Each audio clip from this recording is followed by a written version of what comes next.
Grayman Prepping. All right, so this is going to be a not your normal video format. This is one of the topics that I used to teach at symposiums, seminars, emergency preparedness fairs, and corporate functions and stuff. So this is going to be more like a classroom setting. If you have questions, go ahead and put it, type it out fully in the comment section. Don't try to cut words out to make it shorter, because that can confuse the meaning of the question. All right, so be full in your question, so I so I understand exactly what it is you're answering, and I will respond.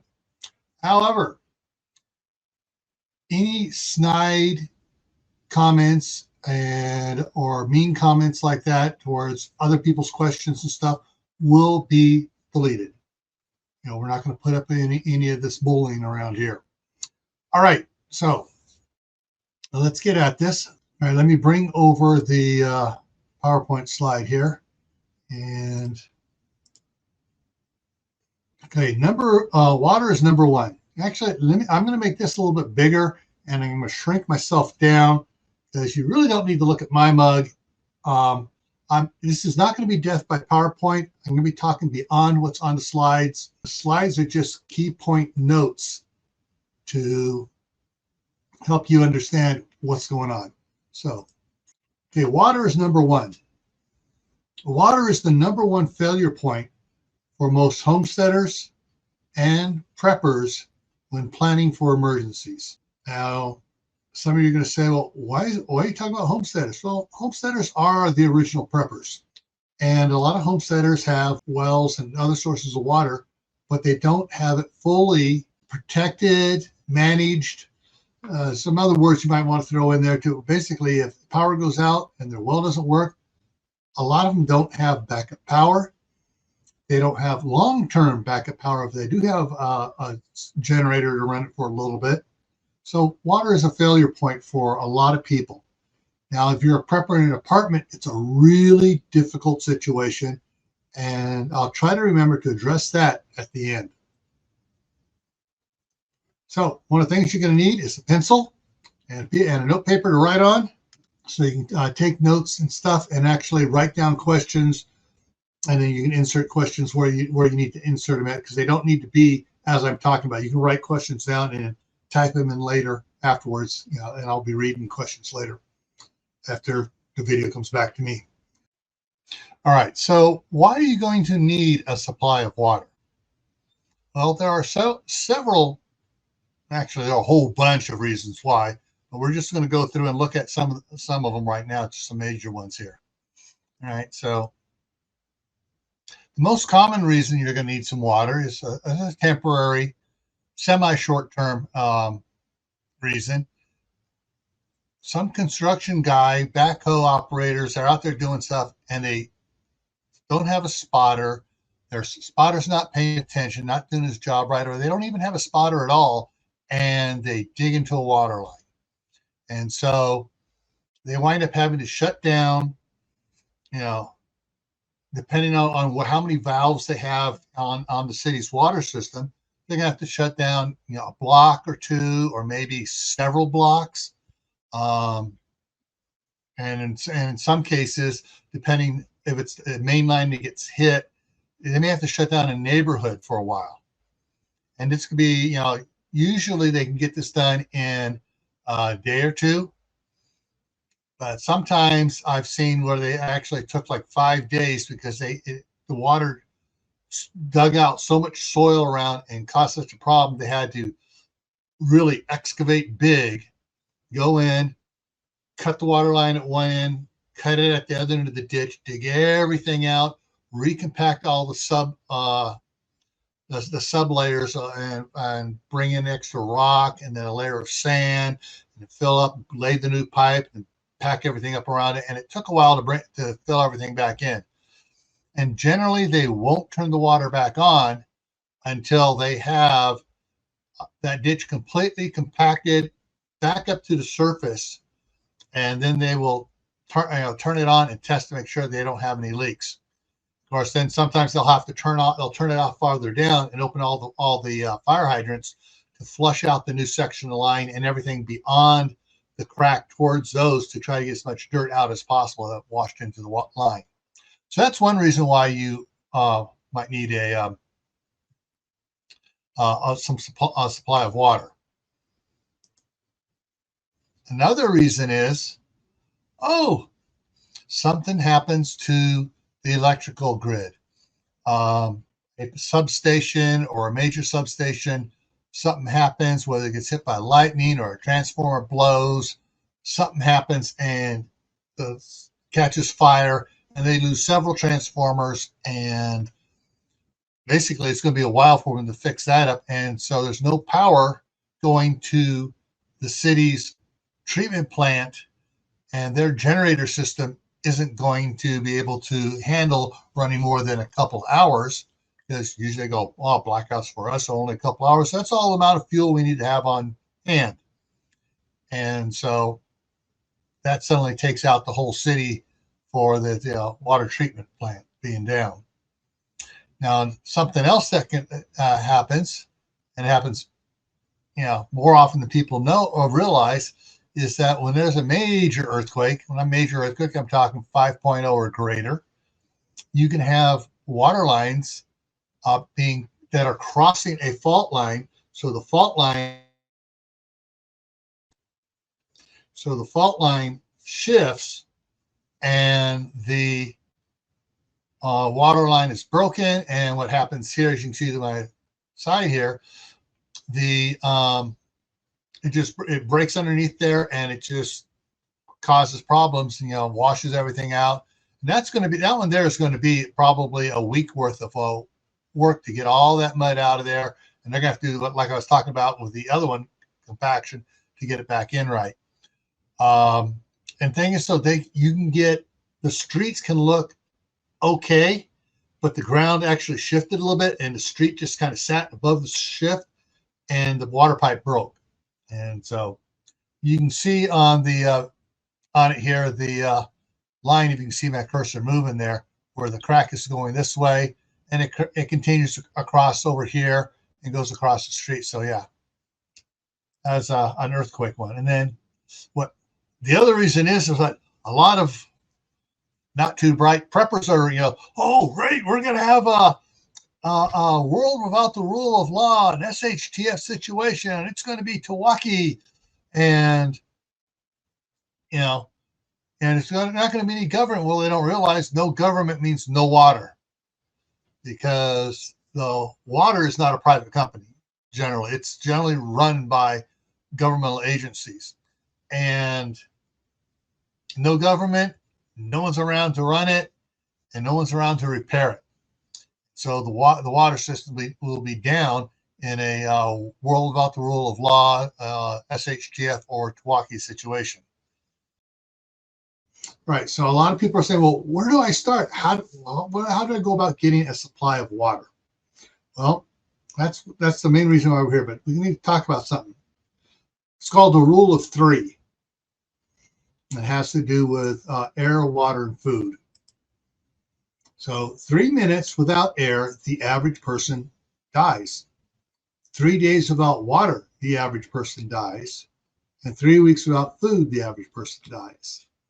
Now, with the water, it may take 3 days for the person to die, but by the end of day one, they're already suffering the effects with diminished mental capacity. By day two, they are really suffering from loss of cognitive thinking. And so there's problems there. Just, it doesn't have to take the full 3 days to cause major problems. Now, there are some people out there saying, there are 4 rules of 3. And they say, shelter, 3 hours without shelter, a person dies. And to that, I say, bull pucky. How many of you have been to the beach for more than 3 hours without shelter out in the sun? Well, if you're here and if you are here to hear that question, the answer is I didn't die. I'm here. I'm alive. How many people have been up in the snow skiing all day without shelter, out in the snow for more than 3 hours. Did you die? Probably not, because you're here to answer the question.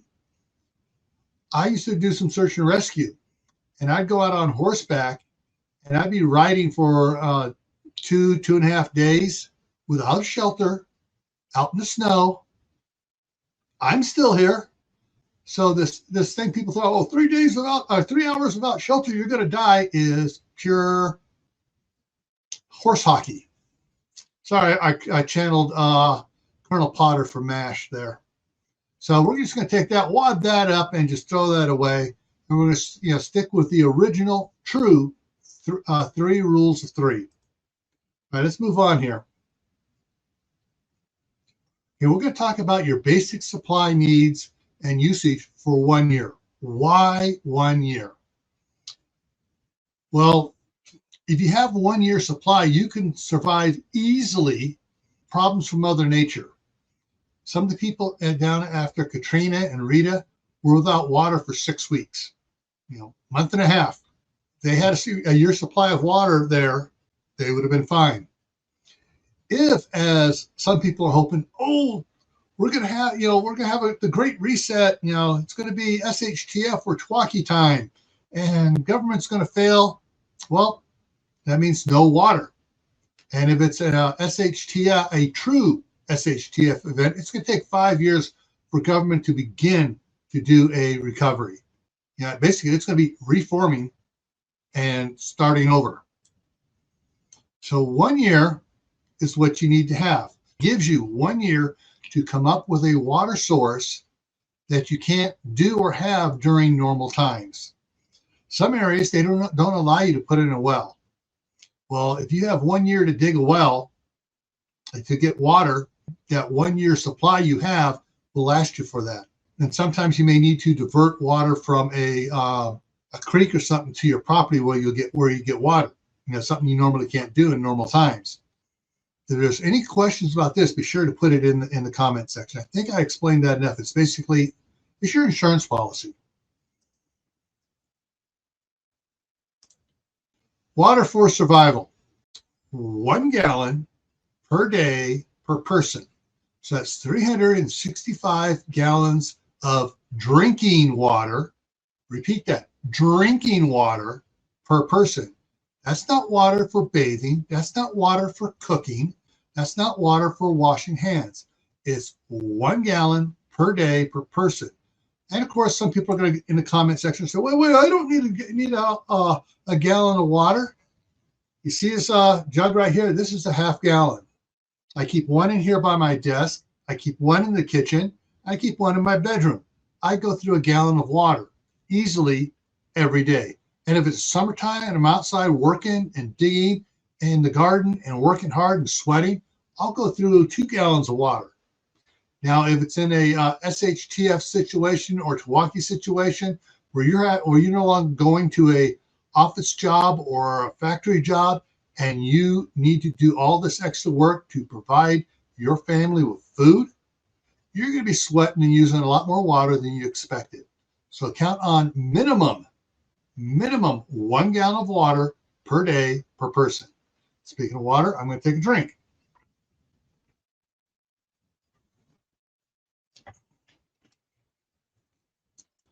Let's go on. Water for hygiene.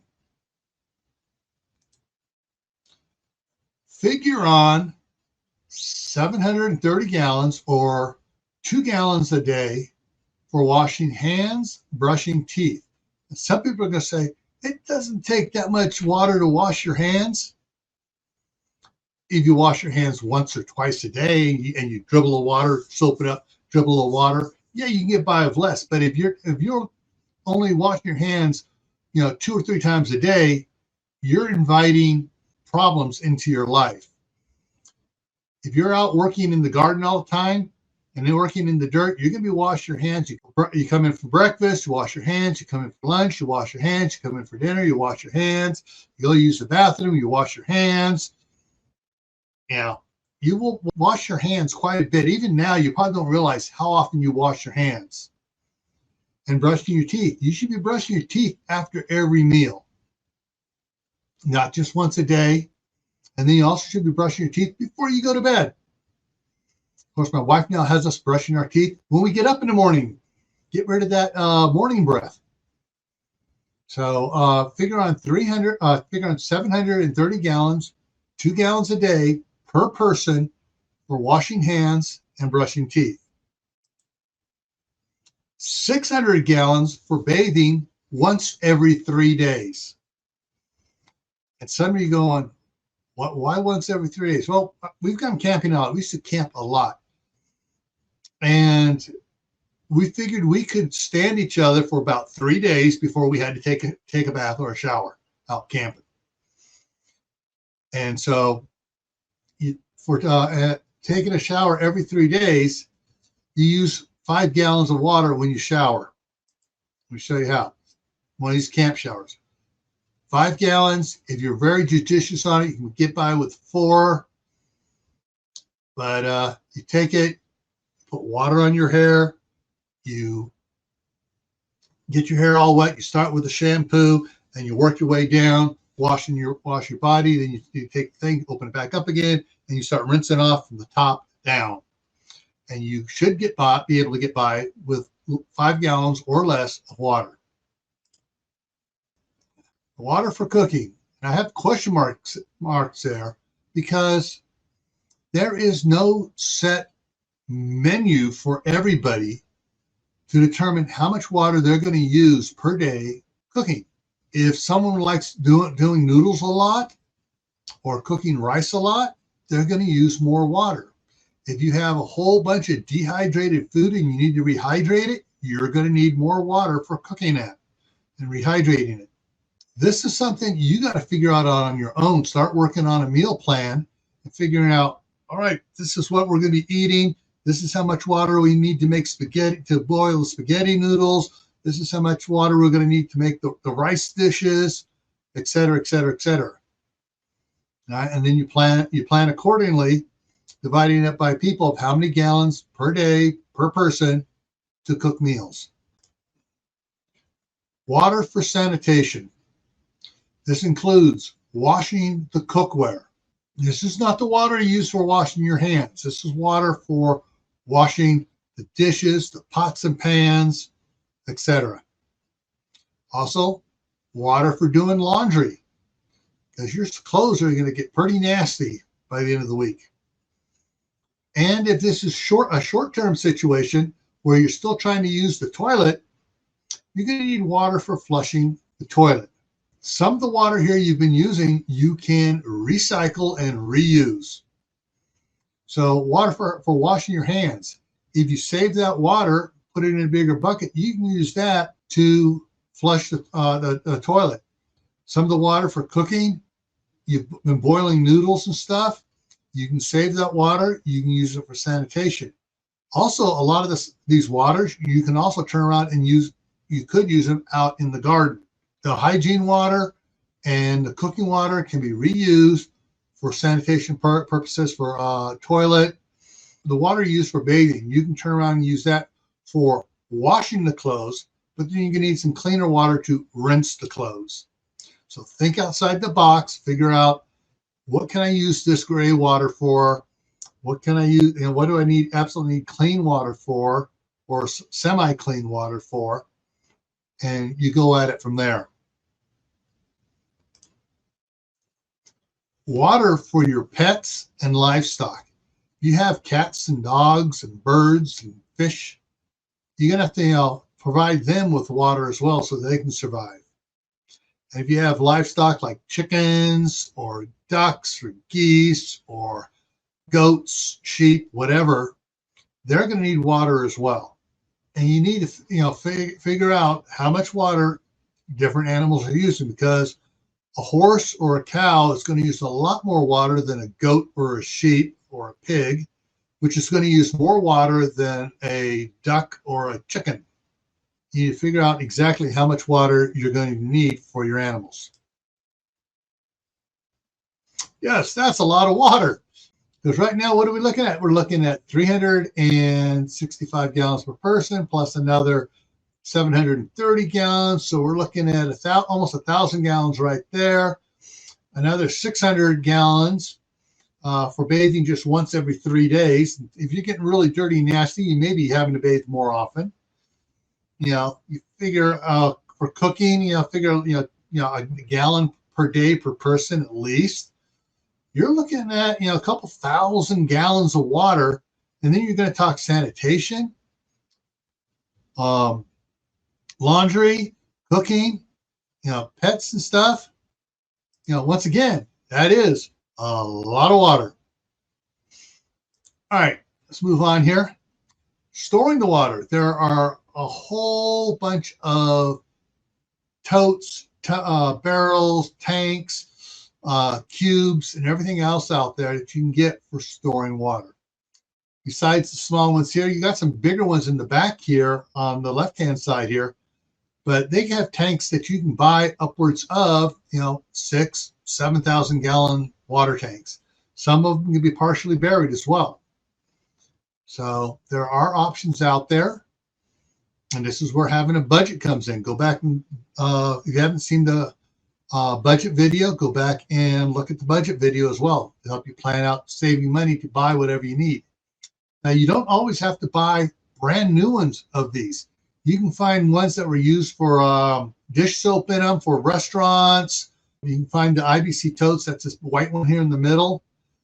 You can find those that are used that have had, fertilizer in it. And okay, so all right, I don't want to use that for drinking water, but if it has fertilizer in it, I can use that for water for the garden. I can still use that for water for flushing the toilets. I can use that for storing water for doing laundry.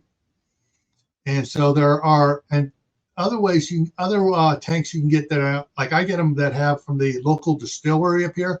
They've had 193 proof potato alcohol in it. It's sanitized. So I can use it for water, for drinking, or whatever type of water.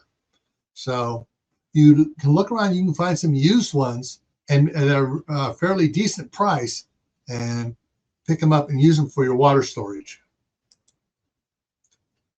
If you have barrels and totes and stuff and you think about storing them in your garage, do not, repeat, do not store them directly on the concrete. Have at least a 3/4 inch sheet of plywood or 2x4s with a sheet of plywood on top of it, or pallets. Because a plastic barrel, even though it's a food grade plastic barrel, if it's in contact with the concrete and has water in it, there's this magic thing that happens that even through the plastic, it pulls chemicals out of the concrete and contaminates the drinking water. So you don't want to store your barrels directly on the concrete for drinking water. And there are a bunch of different ways. There's a bunch of videos out there on how to make different ways of storing your water. And so there's a whole bunch of, you can do or like on here with just 2 barrels on it, or you can make it longer, 3 barrels, and just keep adding sections to it for as much water as you need if you can have a good supply of 55-gallon barrels or 30-gallon barrels. Remember, water weighs 8.8 pounds per gallon. So a 55-gallon barrel full of water is almost 500 pounds. There are companies that make steel ones as well. You can collect rainwater for different things. Problem is, what type of roof you have. If you have a terracotta, I can't even pronounce it here, terracotta tile roof, all you got to worry about is the bird poop up there washing off during the first rain. You can do these. There's a lot of plans showing how you put diverters in there, so you just flush the first stuff off, just goes out on the ground, and then once the second day of rain, you close it up and you run it into the barrels. These barrels can be used. Sorry, I screwed up. Let me back up a little bit. Hey, I'm only human. All right, so you have terracotta tile, you have metal roofing, you have slate roofing. These are all good ones that you can get good clean water off of after they've been washed clean by the first rain. If you have what most people have, and that is the asphalt shingles. Those always give off a little bit of chemicals because they're constantly breaking down.